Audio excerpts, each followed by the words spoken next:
வணக்கம் and welcome to Emmy chilli. நான் Shalini. Chocolate ganache எப்படி செய்யறதுன்னு இந்த வீடியோல பார்க்க போறோம். இது சாக்லேட் கிளேஸ்னு சொல்லலாம். ஏன்னா நல்லா கிளேசி லுக்கா இருக்கு பாருங்க, நல்லா ஷைனிங்கா இருக்கு இல்லையா. அதே மாதிரி சாக்லேட் சாஸ்னு சொல்லலாம். இதெல்லாம் வெளியே தான் கிடைக்கும் அப்படின்னு நம்ம நினைச்சிட்டு இருப்போம். பட் ரொம்ப ரொம்ப சிம்பிள், ரொம்ப கம்மியான இன்கிரீடியன்ஸ் வச்சு சூப்பரா நம்ம வீட்லயே செய்யலாம். இன்னொன்று வந்து இதுல நான் ஒயிட் சுகர் ஆட் பண்ணல, வெல்லம் தான் ஆட் பண்ணி செஞ்சிருக்கேன். இந்த சாக்லேட் கனாஷ் செய்யறதுக்கு தேவையான இன்கிரீடியன்ஸ் என்னென்னு பார்த்துருங்க. நம்ம சேனலில் ஏற்கனவே மில்லட் கேக் ரெசிபி இருக்கு. அதில் வந்து பார்த்தீங்கன்னா இந்த சாக்லேட் கனாஷ் தான் டாப்பிங் பண்ணியிருப்பேன்.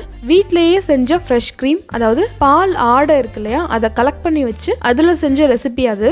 பட் இப்போ எனக்கு அவ்வளோ கலெக்ட் பண்ண முடியல, அதனால நான் வந்து ஸ்டோர் பாட் ஃப்ரெஷ் க்ரீம் வச்சு தான் இன்னைக்கு செஞ்சு காமிச்சிருக்கேன். அண்ட் இதை வந்து நீங்கள் ஃப்ரிட்ஜில் வச்சு யூஸ் பண்ணீங்க அப்படின்னா உங்களுக்கு சாக்லேட் மாதிரியே தான் இருக்கும். குக்கீஸ் மேலே, ஐஸ்கிரீம்ஸ் அண்ட் கேக்ஸ், அப்புறம் வந்து சப்பாத்தியில் கூட நீங்கள் அப்ளை பண்ணி ரோல் பண்ணி கொடுக்கலாம். நல்ல சில்கியான ஸ்மூத்தியான ஒரு யம்மியான இந்த சாக்லேட் கனாஷ் எப்படி செய்யறது அப்படின்னு வீடியோக்குள்ள போய் பார்க்கலாம். ஃபர்ஸ்ட் ஒரு பேன் எடுத்துக்கிறேன். நான் ஸ்டிக்கி பேனா இருந்தா ரொம்ப பெட்டர். அதுல 1 கப் அளவுக்கு வெல்லம் ஆட் பண்றேன். நாட்டு சர்க்கரை இல்ல ஒயிட் சுகர் எது வேணாலும் நீங்க ஆட் பண்ணிக்கலாம். ஸோ இதுல முக்கியமான இன்கிரீடியன்ட் இதுதான். ஃப்ரெஷ் க்ரீம் எடுத்திருக்கேன். நான் இன்னைக்கு வந்து அமுல் ஃப்ரெஷ் க்ரீம் எடுத்திருக்கேன். 1 லிட்டர் வந்து 192 rupees போட்டிருக்கு. பட் நம்ம இவ்வளோ ஃபுல்லா யூஸ் பண்ண போறது இல்ல, அந்த வெல்லம் எடுத்த அளவு தான் எடுக்க போறோம். ஸோ 1 கப் சுகர் எடுக்கிறீங்கன்னா 1 கப் இந்த ஃப்ரெஷ் க்ரீம் எடுத்துக்கோங்க.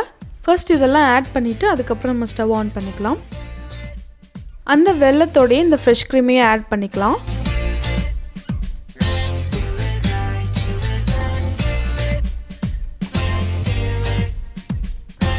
அதில் 1/2 டீஸ்பூன் அளவுக்கு வெனிலா எக்ஸ்ட்ராக்ட். ஸோ இப்போ ஸ்டவ் ஆன் பண்ணிக்கலாம். ஸோ நான் ஏற்கனவே சொல்லியிருக்கேன், வெனிலா எசன்ஸ் அப்படின்னா நீங்கள் வந்து 1 டீஸ்பூன் ஆட் பண்ணிக்கோங்க. இது எக்ஸ்ட்ராக்ட்ன்றனால நீங்கள் கம்மியாக ஆட் பண்ணிக்கோங்க.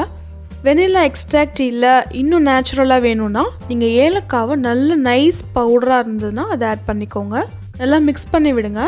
கொஞ்சம் வந்து அந்த ஃப்ரெஷ் க்ரீம் வந்து ஃப்ரிட்ஜில் இருந்து நம்ம எடுத்தோம் இல்லையா, அதனால் கொஞ்சம் மெல்ட் ஆகிட்டு லிக்விட் ஆகுது பாருங்கள். இதில் நான் இப்போ வந்து 2 டீஸ்பூன் கொக்கோ பவுடர் ஆட் பண்ணியிருக்கேன். கொக்கோ பவுடர் ஆட் பண்ணி நல்லா வந்து விஸ்க் பண்ணுங்கள். அந்த குட்டி குட்டி ட்ராப்ஸ் பால்ஸ் மாதிரி இருக்காது, நல்லா வந்து கரையிற வரைக்கும் நீங்கள் அந்த மாதிரி மிக்ஸ் பண்ணிகிட்டே இருங்க. இன்னொரு டீஸ்பூன் கொக்கோ பவுடர் ஆட் பண்ணியிருக்கேன். கொக்கோ பவுடர் பொறுத்த வரைக்கும் நமக்கு எந்த அளவுக்கு வேணுமோ, எந்த அளவுக்கு டார்க்னஸ் வேணுமோ அதை நீங்கள் வந்து கொஞ்சம் கொஞ்சமாக ஆட் பண்ணிக்கலாம். இன்னொரு டீஸ்பூன் கொக்கோ பவுடர் ஆட் பண்ணியிருக்கேன். ஸோ இந்த ரெசிபிக்கு ஓவரால் நான் வந்து 4 டீஸ்பூன் அளவுக்கு கொக்கோ பவுடர் ஆட் பண்ணியிருக்கேன். 1/4 டீஸ்பூன் அளவுக்கு மட்டும் இன்ஸ்டன்ட் காஃபி பவுடர் ஆட் பண்ணியிருக்கேன். ஸோ இந்த காஃபி பவுடரும் போட்டதுக்கப்புறம் நல்லா அந்த மாதிரி மிக்ஸ் பண்ணிகிட்டே இருங்க. இதில் வந்துட்டு ஒரு காஃபி ஃப்ளேவர் கொடுக்கறதுக்காக, ஸோ இது வந்து கம்ப்ளீட்லி ஆப்ஷனல், உங்களுக்கு வேணும்னா போட்டுக்கோங்க, இல்லைனா நீங்கள் வந்து ஸ்கிப் பண்ணிடலாம். ஸோ ஒரு 20 minutes வந்து இந்த மாதிரி நான் வந்து மிக்ஸ் பண்ணிகிட்டே இருந்தேன். உங்களுக்கு இன்னும் நல்லா டார்க் ஃப்ளேவர் வேணும்னா எக்ஸ்ட்ரா வந்து ஆட் பண்ணிக்கோங்க. ஸோ ஒரு 20 minutesக்கு அப்புறம் நம்மளோட சாக்லேட் கனாஷ் செம்மையாக ரெடி ஆயிடுச்சு.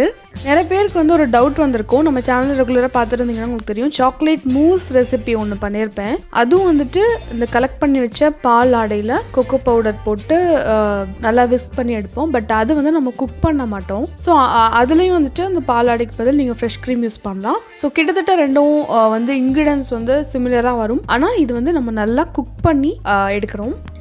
நல்லா ஸ்மூத்தியாக, அது உங்களுக்கு பார்க்குறப்பே தெரியும்னு நினைக்கிறேன். நல்ல ஒரு கிளேசி லுக்கு பார்த்தீங்களா, ஷைனிங்காக இருக்குது.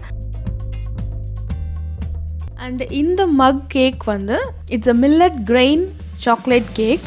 ராகி மாவு, கோதுமை மாவு, நாட்டு சக்கரெல்லாம் போட்ட அண்ட் ட்ரை ஃப்ரூட்ஸும் போட்ட ஒரு ஹெல்த்தியான கேக் அது. அந்த ரெசிபி வேணும்னாலும் லிங்க் வந்து டிஸ்கிரிப்ஷன் பாக்ஸில் கொடுக்குறேன். பார்த்துட்டு இந்த நியூ இயருக்கு இந்த கேக் அண்ட் சாக்லேட் கனாஷ் கண்டிப்பாக செஞ்சு பாருங்க. இந்த வீடியோ உங்களுக்கு கண்டிப்பாக பிடிச்சிருக்கும்னு நினைக்கிறேன். வீடியோ பிடிச்சிருந்தா லைக் பண்ணுங்க. சாக்லேட்னு அலைவாங்கல்ல, அந்த மாதிரி பைத்தியங்களுக்கு ஐ எம் வெரி சாரி. நானுமே வந்து சாக்லேட் பைத்தியம் தான். ஸோ அவங்களுக்கெல்லாம் வந்து ஷேர் பண்ணுங்கள். சேனலில் ஃபர்ஸ்ட் டைம் பார்க்குறீங்கன்னா மறக்காமல் சப்ஸ்கிரைப் பண்ணிவிட்டு பக்கத்தில் இருக்க நோட்டிஃபிகேஷன் பெல் ஐக்கானையும் கிளிக் பண்ணிடுங்க.